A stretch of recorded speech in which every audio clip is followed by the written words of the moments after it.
बटेंगे तो कटेंगे।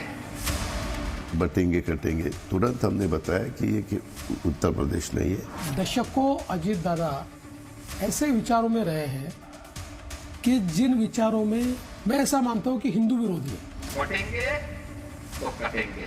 जिस बटेंगे तो कटेंगे नारे पर बीजेपी लोगों को मुत्तहिद करने की कोशिश कर रही है, उसी नारे की वजह से बीजेपी इत्तेहाद में बंटवारे जैसे हालात हो गए हैं।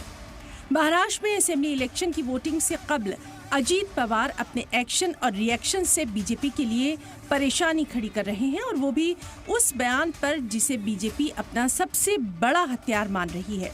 यूपी के सीएम योगी आदित्यनाथ ने हरियाणा इलेक्शन में बटेंगे तो कटेंगे का नारा दिया था। उन्होंने महाराष्ट्र के इलेक्शन में भी इस नारे का खूब इस्तेमाल किया।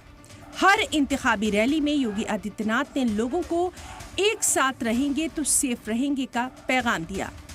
उन्हीं से प्रेरणा ग्रहण करके मैं आपसे कहता हूं, बटिए मत, क्योंकि जब भी बटे थे तो कटे थे।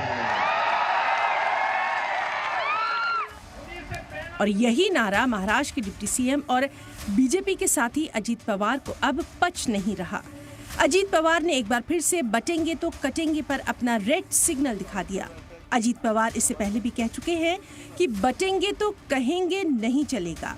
वहीं देवेंद्र फडणवीस ने भी अजीत पवार को जवाब देने में जरा देर नहीं लगाई। एक स्टेट के चीफ मिनिस्टर आते हैं और वो बोल देते हैं बटेंगे कटेंगे, तुरंत हमने बताया कि ये कि उत्तर प्रदेश नहीं है, नॉर्थ में ये चलता होगा। हमारे महाराष्ट्र में शिवशाहू फुले अम्बेडकर की विचारधाराओं से महाराष्ट्र चलता है। देवेंद्र जी का क्या आंसर है मुझे मालूम नहीं।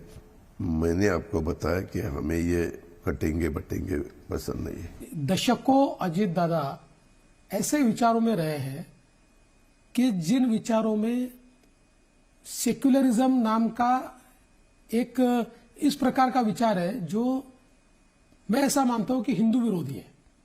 Secularism, there is no real secularism amongst those who call themselves secularist. Hindutva का विरोध करना है सेक्युलरिज्म उनके लिए, ऐसे लोगों के साथ रहे। एक रियासत के दो डिप्टी सीएम, लेकिन बटेंगे पर दोनों की सोच बिल्कुल अलग है। देवेंद्र फडणवीस ने तो अजीत की सियासी परवरिश पर ही सवाल खड़ा कर दिया। वहीं अजीत पवार बीजेपी को आईना दिखा रहे हैं कि बटेंगे तो कटेंगे पर खुद बीजेपी के लीडर भी ऐतराज जता चुके हैं। ये नाराजगी मैंने पूरे पब्लिक रैली में की है। सबका साथ सबका विकास, सबका साथ यानी सबका साथ ना। अभी का क्या है, हम सब एक है तो सेफ है। मैंने उसके बारे में ये सोचा है, जितने भी बैठे हम सब एक है तो सेफ है। जनता का मिजाज और नेशनलिस्ट मिजाज ये समझने में थोड़ा समय उनको लगेगा। बटेंगे तो कटेंगे, इसका अर्थ समाज को एकत्रित रखना है, और मुझे लगता है इसमें कोई गलत बात नहीं। अजीत पवार के दावे में दम तो है, क्योंकि बीजेपी की सीनियर लीडर पंकजा मुंडे ने भी बटेंगे तो कटेंगे के नारे की हिमायत नहीं की। पंकजा मुंडे ने बीजेपी को जोर का झटका देते हुए कहा, सच कहूं तो मेरी सियासत अलग है। मैं सिर्फ इसलिए इसकी हिमायत नहीं करूंगी क्योंकि मैं उस पार्टी से हूं। मेरा मानना है कि हमें सिर्फ तरक्की पर काम करना चाहिए। एक लीडर का काम इस जमीन पर रहने वाले हर आदमी को अपना बनाना है, इसलिए हमें महाराष्ट्र में इस तरह का कोई मुद्दा लाने की जरूरत नहीं है। सिर्फ अजीत पवार और पंकजा मुंडे ही नहीं, बल्कि बीजेपी के इस हथियार को कमजोर करने में खुद बीजेपी के ही एक बड़े लीडर और हैं। मौजूदा बीजेपी के एमपी और महाराष्ट्र के साबिक सीएम अशोक चौहान ने कहा कि बटेंगे तो कटेंगे का नारा सही नहीं है, लोग इसकी तारीफ भी नहीं करेंगे।